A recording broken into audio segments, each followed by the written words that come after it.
Hello. I'm sorry, guys, if this is a technical mess. This is my first time doing this in ages. I also forgot to put my light on. That's better now. You can actually see me. Uh, I'm Isaac. This is the amazing Jasmin, who's here with me from Ulisses Spiele. And we're gonna be doing a great interview today, discussing pride in writing and world building, as well as some of the experiences from publishing for Ulysses Spiele, which is one of the largest publishing companies in Europe, and does some amazing work. You've probably heard of their amazing RPG, The Dark Eye, which is the biggest RPG in Germany. But they also do some other great stuff as well. So, Jasmin, thank you so much for joining us. I guess the first question is, uh, who are you? What do you do? Tell us a bit about the Dark Eye and Ulysses Spiel.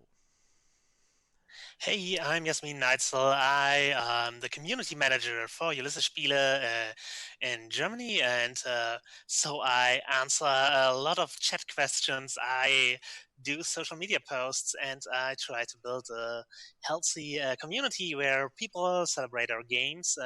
I do Kickstarters and other crowdfundings. I'm probably one of the persons who did the most RPG crowdfundings. Uh, Around anywhere. And yeah, I do some writing and designing for games as well, mostly in my free time now. But I spent a few months as a full-time game developer also. Oh, awesome. So, actually, I forgot. Ulysses Spiel very generously will be offering two awesome prizes tonight. So we're doing a raffle for two winners, which will be the copy of the Dark Eye RPG rules book and the Adventuria. I'm probably saying that wrong. I'm sorry, Jasmine. Uh, Aventuria Almanac, but yeah, let's be generous, and each winner gets both as a copy as a package, so they are, Awesome. they work together. We have the core rules, and then we have the world, and they uh they fit well into one another. Everything they need. Oh Christ, sorry. I just noticed I broke something. Um, Nothing important, I hope. I just kind of slid myself off the screen, so definitely not important. People don't need to see my ugly face, but um, not what I wanted to do.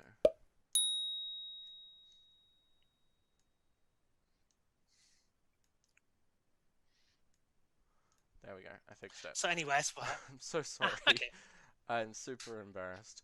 Um, right. So I guess I wanted to ask some questions. I guess that we can't really get experience from other people in regards to what the publishing world makes a difference on world building.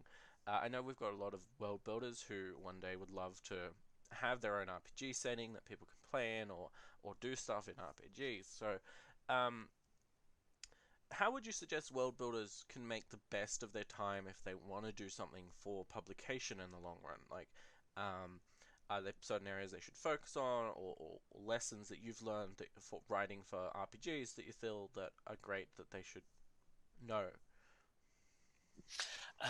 Well, I did most of my world building within a confined setting that has already been existing for more than 30 years, which is Aventuria, the world of the Dark Eye. So that's there are some lessons I learned from that in finding niches within something already established and working collaboratively, which we can talk about. But to answer your question first about what world builders should look out for if they want the world to be published, I would suggest to put your emphasis on playability, like leave room for players and GMs, leave questions they want to explore and answer in your world building. Have uh, you know I like the fish tank analogy, which is one of our RPG scenarios where you where you have everything in suspended motion. Like the fishes are in a tank, and like there is this continent, and there are those things going on, and then there is this culture which has an internal trouble, and then the player characters come in, or the GM comes in and taps the glass. The fishes start moving, and everything, the suspended motion, starts, and everything has a direction you maybe have set up in your world building, but the conclusion is usually for the players to make, or if you're making a meta plot where your game has a set story that continues from publication to publication and stuff like that. So you also need to find room for the players there. You can make adventures that they are just along for the ride and following along, and it's okay to do railroading. It's not like it's not you're a bad GM, you're a bad writer if you are doing a railroady adventure setting, but make it a fun ride. Give the players still questions to answer and things to do. Like sometimes the question isn't who wins the war, but what do you do during the war? What do you feel as you're a soldier in this war? How do you explore this continent? What do you think about these things? Which relationships do you build to these NPCs that are established in the setting, but still have like niches for you to come in? Like maybe you are the queen's confidant. Maybe you are the arch enemy of the space emperor. Stuff like that. Yeah, I guess that ties into uh, creating a world that's got player agency in it, I guess is the right word. It gives them stuff that they can feel like they've created as well. Is that right? Yes, agency is important. And make be be upfront about what kind of world or what kind of setting you're creating. It's you want it to be playable because you are creating it for an RPG. If this is your canvas, do with it what you want. Maybe make suggestions what that could be, and set it up, and then put it out there. Or if you are, this is the base for a long story I will be telling you, and you can follow along and play along and make it your own story. But there will be certain elements that will carry over. Tell the players like this stuff needs to happen, or tell the GM mostly this stuff needs to happen for you to do the next part in this campaign, and so they know what they're up to. And if you tell them, yeah, this you will not change the outcome, but how you arrive there, that's yours to determine. Then the players know, and they will not be disappointed. So uh, keep an eye out for for a group contract, for a way to communicate what you want to do with the setting. Hmm. They people it's great and cool to read a world that's built and has everything there, but for it to be playable, you also need instructions how to handle this world. Hmm. Yeah, that makes sense. What type of form would you suggest people should go about instructing how to explore a world? Because I guess you can present all the information up front, like what the world's about, what's taking place in the world. But are there any tools that are really useful for helping people, GMs and players alike, know how to play in that world? I would say you need like short introductions for each of them. Maybe one that's for both, like, hey, this is my setting, and then something for if you want to GM the setting. This is this is where you will find stuff. This is uh, what I would do. And for players, this is how it feels like to play in this world. This is where you build characters that fit into this world. So give them like an elevator pitch up front with some neat instructions, and then go into the lavish details.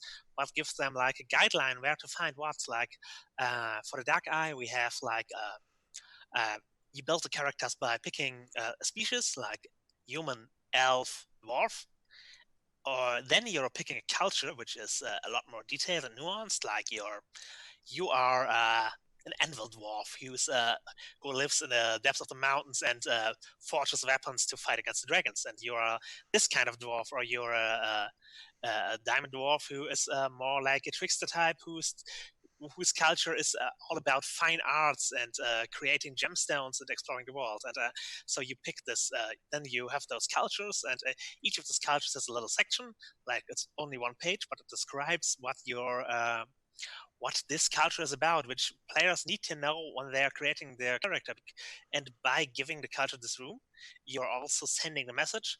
This is the game where cultures are more important than the species. It's not like all elves are the same, but it's there are multiple kinds of elves, there are multiple kinds of humans, and they all have cultural experiences. And then we have classes which are also you know get their description, but by where you're putting the emphasis on description and where you're putting the details also shows the players what is important. Same with picking a rule set. Of course, you can do every game in D&D 5, and D&D is a great baseline, but modifying it, giving attention to certain things also tells the players things about your setting, like if there are lots of rules for diplomacy, your setting will be perceived as a setting of social interaction where diplomacy is super important. And if there are a lot of mechanics about survival, it's this seems like a hostile world where I have to prove myself against the environment, and so mechanics are also a tool of relating your world building. And that actually is a really good point. Of using mechanics for world building. It's not something I guess I deeply considered, like on a greater level. But of course, you recognize it innately whenever you open up an RPG book and you're reading through. You get that feeling from the mechanics. Thinking about it more from the point of writing them, though, that's a great tip. Um, what you mentioned collaborating, and of course you're writing and have worked in a setting that has existed for a long time. What type of challenges does that throw up uh, in working together with a team, I guess, or in writing with what people in the past have already created? I guess that's a whole different challenge as well. Yeah, indeed, you do have expectations that are set up by what came before you. Your tone is a certain way, and uh, if about every region in the world has been described a certain way, people expect a certain tone from that, and you will have to deal with that. Also, there's a lot of research. If there have been like 35 years of applications, you might need to look up stuff and see if you are contradicting something. But if you are looking it up, you will also find the niches where you can do stuff like for example we when I for Aventuria Magic of Aventuria, which is a game that finished on Kickstarter today, or a supplement for the Dark Eye, and there I wrote character classes, and one of them was a bard, and we didn't have bards like that for a few editions, and then we added them in, but we had to find a place in the world for them, and so we did like Nordic skaldic bards, which I created, and then the niche I found for them is to be like followers of old gods who are, because the Norse people are very, they believe very much in fate in the world, and so those are the guys who are harbingers of fate, who serve a god of strife, so people are a bit afraid of them, and they like outsiders traveling from town to town and putting out prophecies or yeah, declaring things as fate. And so that's a niche I found by reading about the culture and then creating a character class who's all about this one aspect. And now they are part of the game, and they are my noisy children who are causing trouble by telling Viking-like folks they need to ride to the horizon to go on adventures. That's I love that take on bards. Actually, it's a great way to spin them. Um, yeah, it's I guess. I guess one of my questions then is, what do you guys do to record all this information? I guess, of course, coming from perspective of World Anvil, that's where we started our journey, was trying to record everything. It was like that Mhm. authors or RPG creators were making, because it's so easy to get confused. Do you guys just have a library of your PDFs, I guess, or something like that? We have a library of our PDFs, and we have a library of our print books at the headquarters, where the development team works. We have, of course, maps, like a big library of maps that we can do that we can use. Also, the fans did a lot of work on this. They created like a wiki, which is like really detailed and really intricate, where you can find about entries about anything that has been written about Materia. We also have like a plugin for Google Earth, Oh, where good to you have know. all the maps that has been established, so people can zoom around there and find the information which is linked to the wiki. So there's the fan Yeah. side of documentation, which of course we sometimes also use if we hey, if the fans already did research about the stuff our forebears have written, we can look there first and then go to the sources and read up Yeah. on the books. I So know that's we're starting to work with a few more RPG companies to do something similar, but instead of a fan base, they do it themselves. But um, yeah, there's so many options there. I think that it's important to get your canon right. What process do you guys go through on checking your canon when you've written something? Do you have like a review team, or you hand it around, you will read it? Like, what do you go to make sure it feels like it's an adventure that should be in the Dark Eye? while we the process usually is that the author pitches the thing. Then we talk about a pitch. If the pitch is accepted, we get an expose with more details. After that, maybe we go into a treatment phase, or we are outlining the whole thing with all the information in there that's necessary. And if they are adding to the canon, if they are making new settings, then we of course will read about that, decide if those things are stuff we want, and then they start writing. After the writing, there is like an editing pass by people who know our setting well. So we have and all the time there is like an editor or a developer is guiding them, the authors through this process. And yeah, we so by doing good outlines before the manuscript is written, uh, we save ourselves some time in rewriting by already doing a lot of the setup and checking of facts beforehand. But of course, you need more than one editing pass usually to get important things right. No, that makes sense. Um, I guess then, because of course we wanted to chat a bit about inclusivity in publishing and writing. How does writing inclusive work for publishing change it versus writing for your own self? Like, is there special challenges you have to keep in mind? Is there ways that you go around making sure things are sensitive to different people's and different groups' feelings? Uh, yeah, of course, there is a difference to how you write for yourself and how you write for publication for a publisher.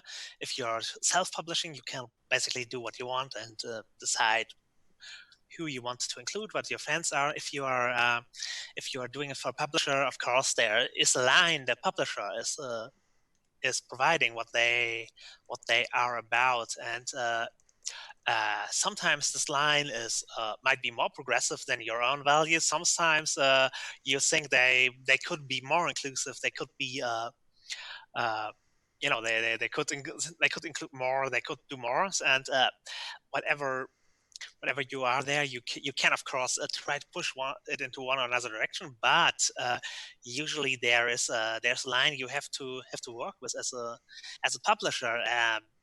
We at Ulysses are I would say we are a progressive publisher. We are inclusive in our teams, like I'm a queer trans woman and I'm one of the faces of the company. So that should tell you something. And I'm not the only queer person working there, but we also had to do, edit books in a second printing because fans told us like, hey, this is really insensitive to this group of people, and yeah, we expected more from the dark eye. We expected more from you, so we are of course then listening to the fans and changing what we can change. There is of course the problem with if you're working with a long established franchise that started in the 80s, that the 80s were a very different time from where we are now, or like 2014, which is when the core book for the Dark Eye was written. Also, different time than now, 5 years later. So some of the things are there, and we know that they are not perfect, not something we would write today, but we have to work around it and like find a way to keep the setting as it is while including values that we have today and not in the 80s. Even if the Dark Eye is has been a very progressive game since the first edition of the 80s, like the Ulrich Kiesel, the one of the creators of the Dark Eye, said in the first edition that sexism sucks enough in real life, so in Aventuria, men and women have equal rights and can do all the same things in the rules. So that has been a core setting since 1983, and they had queer characters since the 80s and stuff like that. But they sometimes they weren't as sensitive about other cultures as one would have liked today. So you have to work with what you what your line, what your publisher, what your franchise has established, and then usually you cannot change it in one fell swoop by yourself. Like you can voice your concerns, you can voice what you want to do. You can include characters like. I'm including queer characters in every big text I write, and that's nobody has complained about that in any way. But it's something we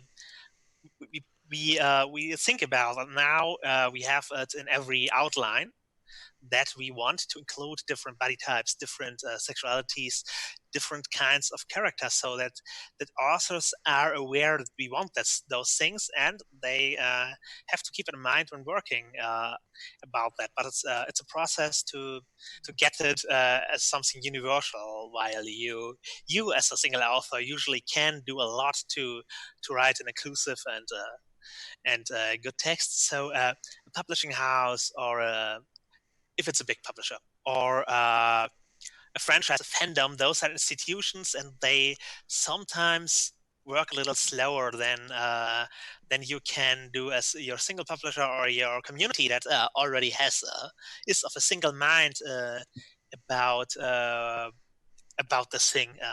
And yeah.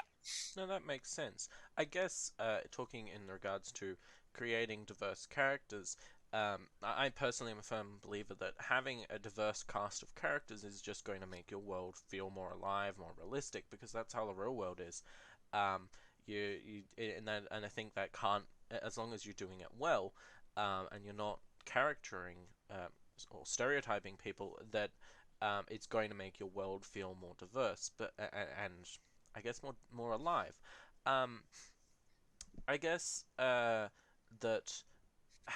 dealing with a large franchise over a long time, there's a lot to take into account in that regards. So, can you give us maybe like an elevator pitch for the Dark Eye? Of course, we haven't spoken about it much in regards to what it's actually about. What's the world like?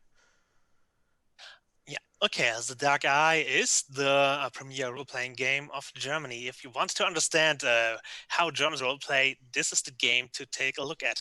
And that's a parallel world to a D&D um, dominated one, like the English-speaking world is The Dark Eye is a classic fantasy setting set on the continent of Aventuria, which is basically not Europe plus not Near East.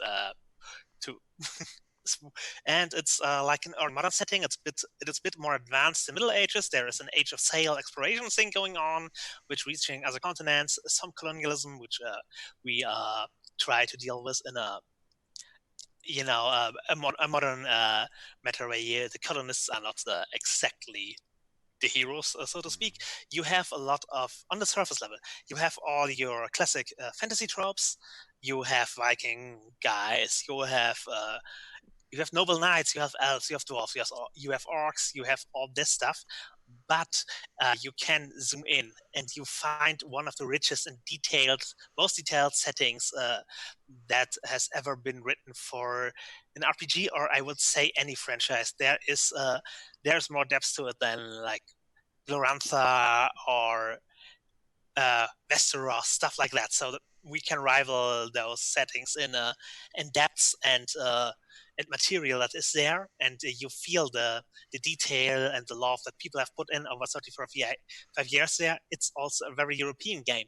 We all grew up in places where you could just walk into a forest and then find a castle there.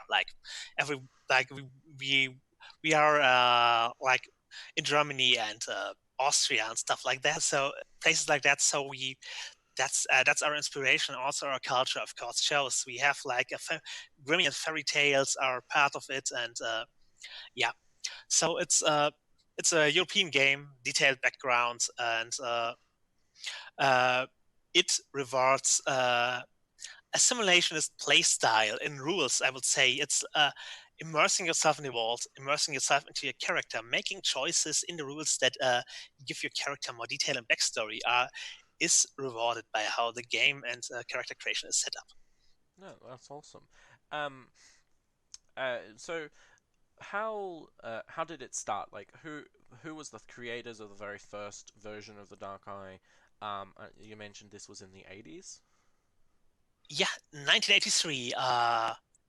The Schwarze Spiele, one of the big board game publishers in Germany, was trying to get the Dungeons and Dragons license.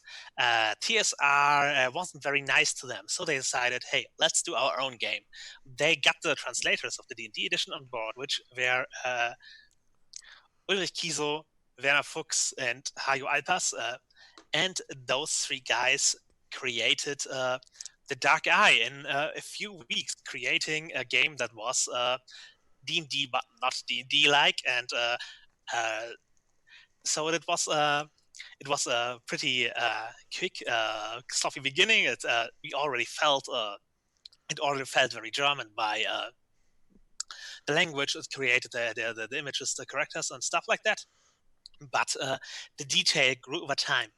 But where other games created other worlds, where other games did retcons and stuff like that, as additions, Dark Eye just grew as a world. The fans contributed details and layers of details. They were included, and so the meta plot started. And since the early 80s, there has been like a magazine, the Aventuran Herald, which is like a newspaper for the world, continuing the meta plot. And this newspaper is still in publication today, so we are like 195 issues in.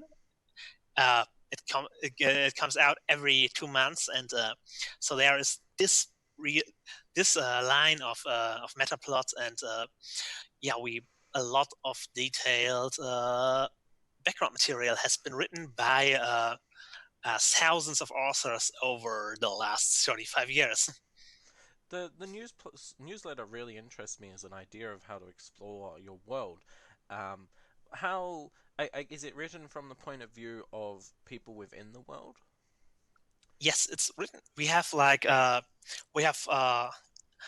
I don't have one here, sadly.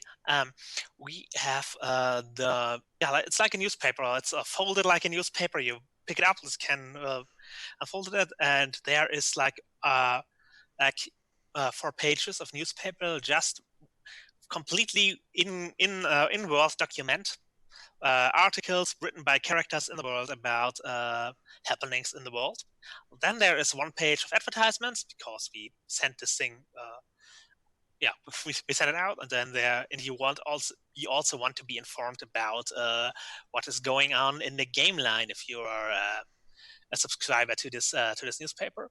And there is also one page of game master information, how to use the stuff that is in here for your game.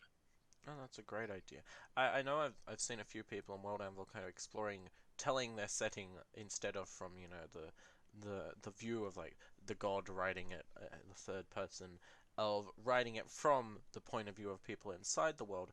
Is there any unique kind of challenges? I know when before the interview you're talking that you've done a lot of writing for the newsletter. Is there any unique challenges to writing from the point of view of someone inside the world that you have to take into account? Uh, of course, you can only use vocabulary within the world, which is so you often will have to write in a antiquated form of language. You will have to think about what does this character actually know? Like, can they reasonably explain like the cosmological backgrounds, or would I have to code this in a layer of superstition? And keep the real details to the game master information, which brings us to a point of inclusivity for your world building that this comes to mind. You need to have the words to speak about inclusive topics within your world. If your world doesn't have gender studies, or if your world is like, if your game is German speaking, and then world, words like gender or trans or stuff like that would stick out because that's not what your game usually sounds like, and so you would be othering people if you uh, either have to describe what's up with them in a long sentence or use language that doesn't fit the tone your game is usually written in. So you by creating words or creating phrasing within the world that works for marginalized people, you are including them within the game dialogue. So we recently did create words for Aventuria that for trans and non-binary people and intersex people and stuff like that. So you can now talk about them within the game, and that's that is that I think is a big step forward for a setting to just be able to speak about it. That's a really good point, actually, about inventing that terminology so you can speak about these topics inside your world. It's something I only world build for my own enjoyment at the moment, but it's something I've kind of touched upon, but it, I guess, is quite a big area to cover because there's a lot of topics that we really don't.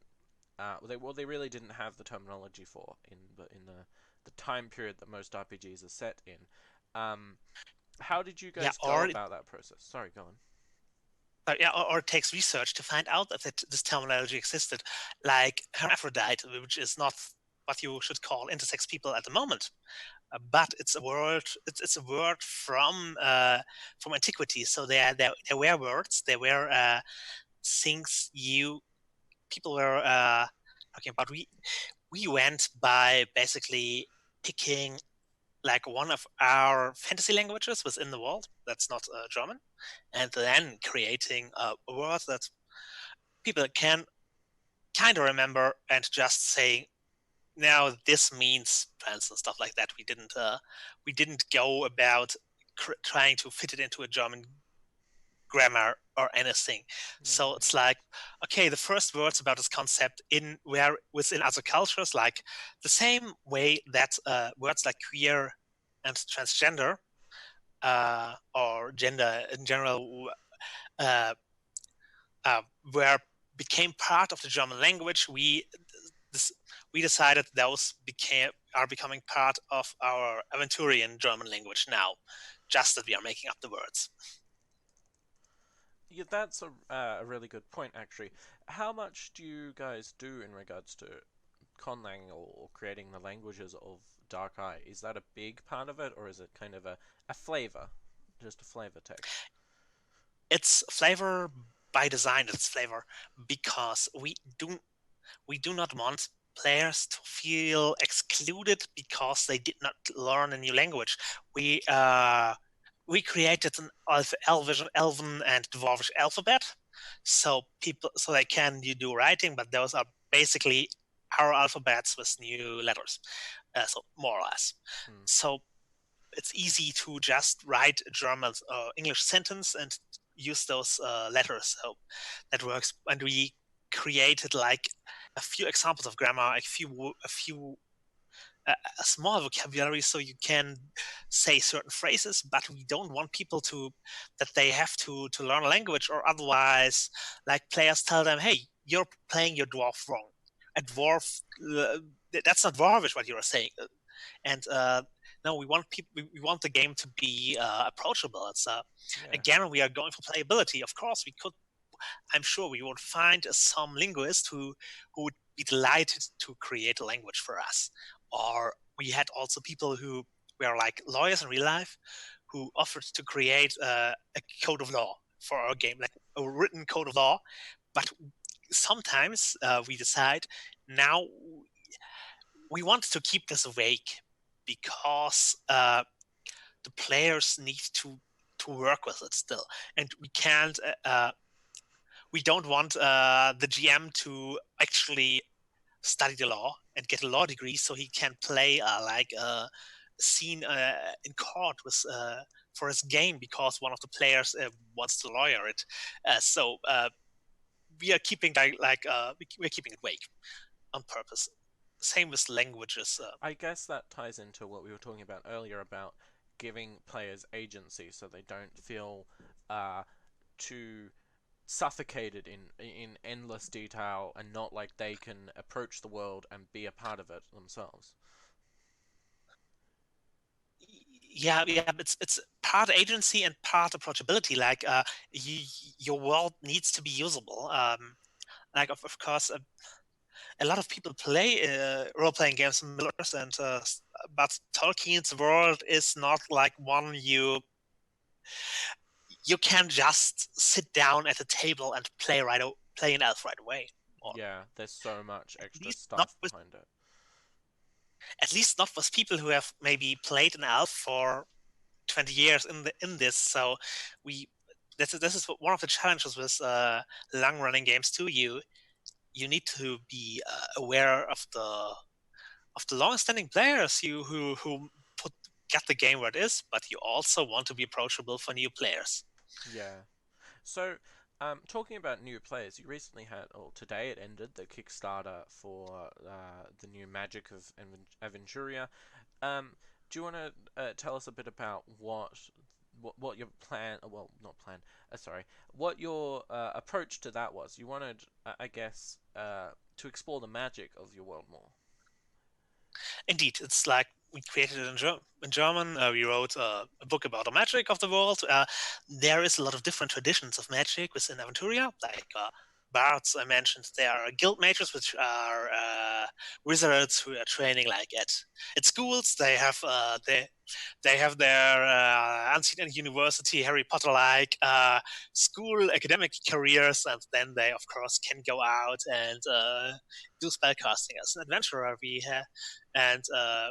We have like illusionist charlatans who just ride around, use magic as an art, and show illusions to people or trick them and doing stuff. We have magical dancers who use their body to weave magical energies, and those are collected in this one book. There are, of course, more magic traditions like elvish magic, witches, who will be covered in later books. But this book gives you a lot of detail on a selection of magical traditions, and the Kickstarter was pretty much focused on providing you that. It started with a book and a slow adventure where you're a guild mage, and then provided more and more material for magic, like cards you can use as your spell book. Like you have those playing cards you put out, so you just have your spells there.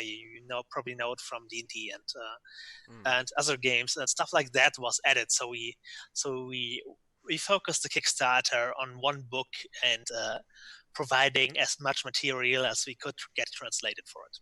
That makes sense. So, you mentioned that you like to write queer characters into some of these adventures. Are there any characters that you are proud of in Magic of Aventuria? In Magic of Aventuria, we only have small rules examples, and I I just put my word in that not all of those examples where romance is involved are heteronormative. It's not a it's yeah, and also we have archetype characters in there. Those are like you can just play them out of the book, and they are connected by a short story that runs through the description of every character. So if you read them all, you know how they are connected. You can play them as a group, or you can just pick one, read the story, and get a snippet about how this character is. And we have like a dancer in there, a magical dancer, and a bit of a rogue. And the rogue just is super attracted to the dancer by when she watches her on stage. So that's how they are connected. So that's like just deciding to not make every of those characters straight. Yeah, that's it's such a simple choice, but it makes I guess a big difference to anyone who's reading it who is queer and looking for some representation. It can just be the little things. Um, we'll actually draw the raffle now, so we'll see who's won. That'll be exciting. Um, uh, Thank you again for providing these prizes. That was so generous of you guys. I'll just see when the amazing production assistant lets me know who's won. Tonight, Andy's helping me out. He's an amazing help because I couldn't do all this on my own. Um, Hey, Andy. Thank you for Andy so much. While we're waiting for that to arrive, a quick question I had, I guess, was uh, pardon. A quick question I had was how did you guys? I guess a lot of this magic was already in the game from a long time back. Is there any new kind of traditions you explored in this Magic of Aventuria, or is it you modernized it or rewrote some of the older stuff? We are mostly modernized. The bards are new. Like was one bardic tradition, the dervish. They are like the dancers with drums who yeah by drumming create they push armies or fighters to do better. So they are warlike and are like a monastic order of people who yeah use their magic to help their allies fight.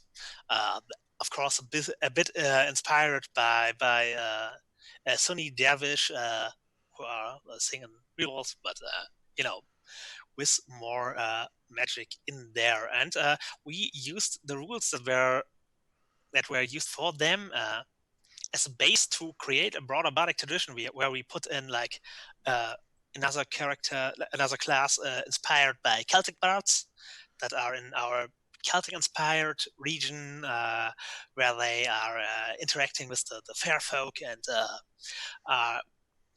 yeah, they are more your classic Celtic bards then the Sangara, the northern Skaldic bards I described earlier. So those were completely new. Otherwise, we expanded on what magic could do and how magic was represented in the game. We create because setting and rules are very much interlaced in the Dark Eye. We added casting spell casting styles to the game. The like every school of magic, like every academy, teaches people their own way of casting spells, and this can be represented by providing mechanical benefits that you only get from being from that school. So it's not like just mechanics, but hey, I'm a mage from Kostlik, where the like wizards to the king, the noble mages are studying, and so my magic is inspired by that. Or if I'm like someone who hangs out with elves in the forest mostly, my magic also is inspired by that. And so we provided those casting styles, which are basically trees that unlock special abilities. Oh, that's a great idea. Um, I'll go ahead and say if anyone in the audience has any questions, please do ask them, and our production assistant will get them to us. Um, so, do you have something you've written for the Dark Eye that you're most proud of? I Well, there are a few things. I'm proud of how many articles I wrote for the Avaturian Herald. I've been published in 20 issues without interruption by now. I try to keep going. I um, I very much liked writing for a campaign, which is not has not been translated into English yet. Neil Barr's Legacy, which is like a globe-trotting campaign that is yeah, kicking off the a big part of the meta plot for our new edition. And so that was like writing Aventurian history, and was the first big campaign I wrote on. So I'm, of course, you are always very proud of your first book then that you get into your hands. And yeah, so otherwise I like some character classes, and I'm writing on a project that I can't reveal now that I'm also very proud of. And All the secrets. yeah, Um, secrets, yeah. so we've got our winners. Congratulations to Chris Colbuff and Dark Arun. If you guys would be so kind as please email hello@worldanvil.com with your email addresses. You will need to have a drive-through RPG account, so please let us know in the email what your drive-through RPG email address is as well, and we'll get those awesome prizes to you. I hope you have a huge amount of fun trying out the Dark Eye, and you will. Oh, pardon. Well, I'd love to hear from you guys how it goes when you first try your first game in it. So if you're not in the World Anvil Discord, that's a great place to join in. If Andy will be so kind, he'll drop an invite link. The World Anvil Discord has a German community as well. We have a German language channel, so if you only know German, you're most welcome there as well. Though you probably can't understand me right now. But yeah, if you're bilingual, and English isn't your strong suit, or you just want to try out and talk with some great people in your own language, then you're most welcome there. We will also be in Berlin very soon, actually, for our summer camp event, which is our meetup or for our big mid-year writing event. Um, and the attendees of that will get the special 31st prompt every day of the month. For everyone who doesn't know what summer camp is, there is a prompt where you can write 300 words of world building, and each level that you achieve, 10 articles, 30 articles, 20 articles, you bronze, silver, gold. You go into the draw some awesome prizes that are being donated by a bunch of awesome sponsors. And yeah, the 31st special prompt will be given out in Berlin at our in-person meetup with Demetrius, our founder, and some of our awesome German members of the community. I know Verti will be there. And that is on July 13th at I believe, the Holocaust Memorial in Berlin. But yeah, I'd like to. Well, I've held you for quite a while. We've actually run over time. So, do you have any closing kind of comments or tips for anyone who wants to do something like what you're doing now, working for a publishing company? How would they get into that? Well, first I would suggest if you want to work with a great big publisher, usually they have their own lines already, and you should get to know those lines. Ideally, you already know them and are passionate about them, and then you should approach the publisher by just sending them an email, getting in contact with them at conventions or social media or other places, and tell them, hey, I would like to write something for you freelance. Maybe provide an example of writing for them, but not like 600 pages of world building. Uh, you, you, you, you give them a little taste about what you are about, tell them who you are, and create. Yeah, that's. I think that would be a good way to approach them. We for example, more so in German, but I'm sure also my English colleagues are looking for freelancers. We want people to approach us. We want people to write for us. We just need to get to know you a little bit, and you can't expect us to publish a full setting, publish a full game line right away. But if you want to contribute to something existing uh, in like articles for the Herald or writing some flavor text for something, that's a good way to get your foot into the industry. I started by doing convention demos, then writing articles for the Herald about it.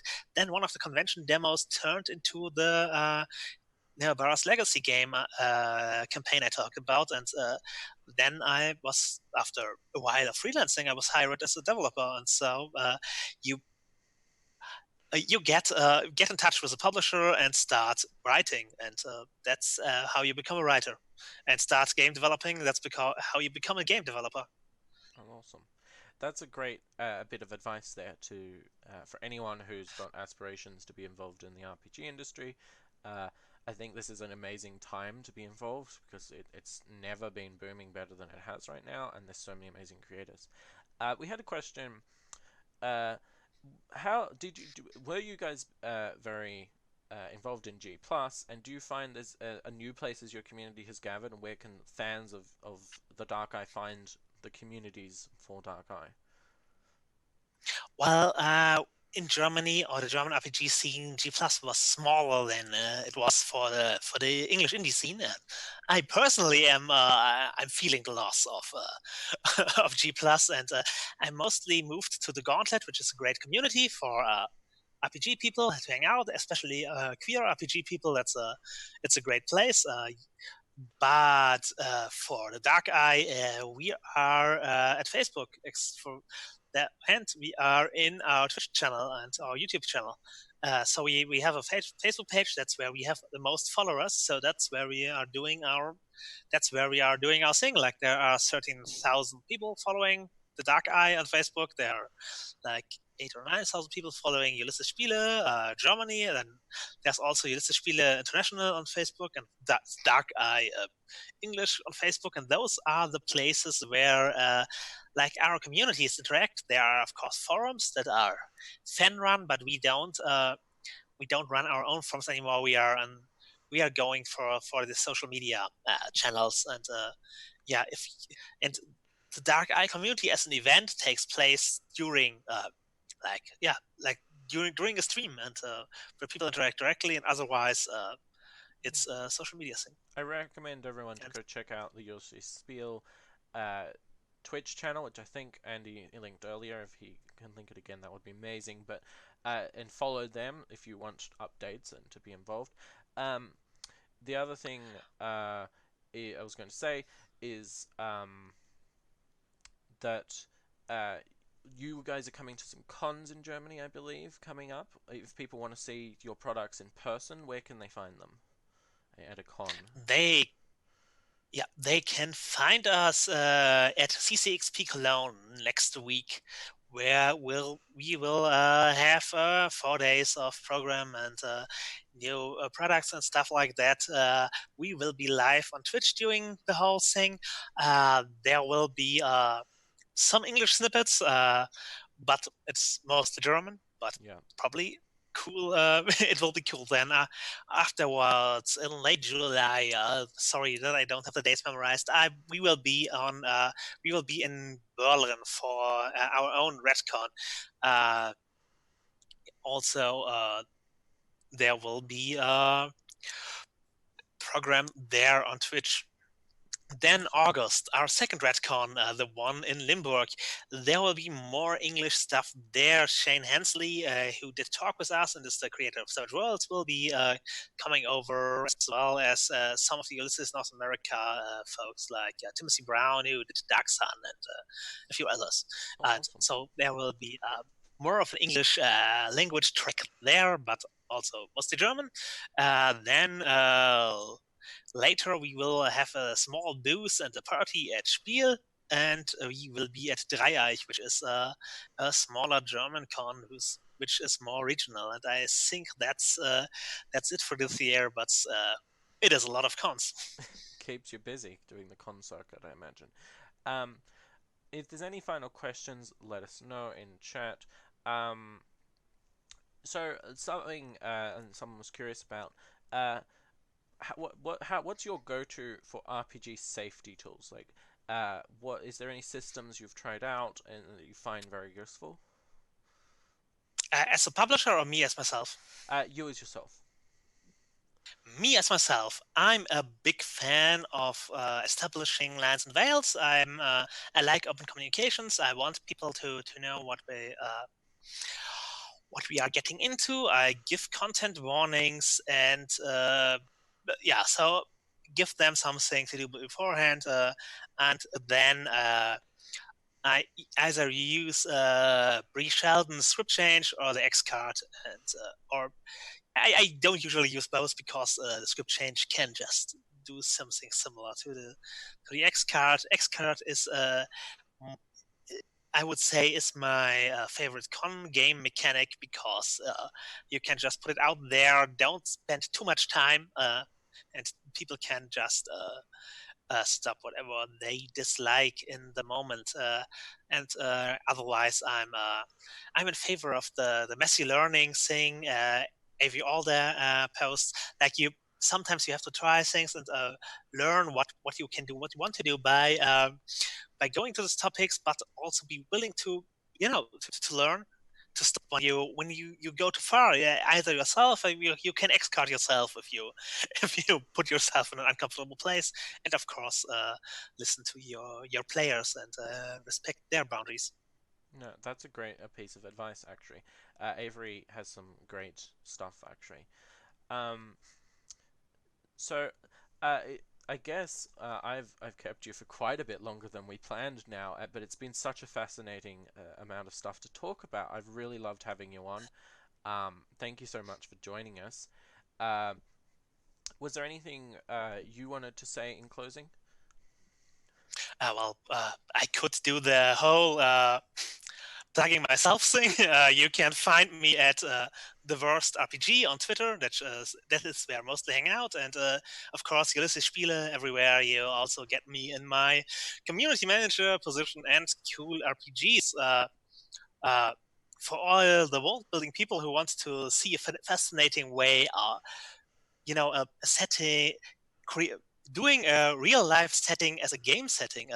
Today, the Red Carnations on a Black Grave Kickstarter by Catherine Rahman, who's a friend of mine, started, and I would recommend you to check it out because it shows a lot of world building within the confines of a real life setting. In this case, the Paris Commune of 1871. And that's a fascinating Uh, idea.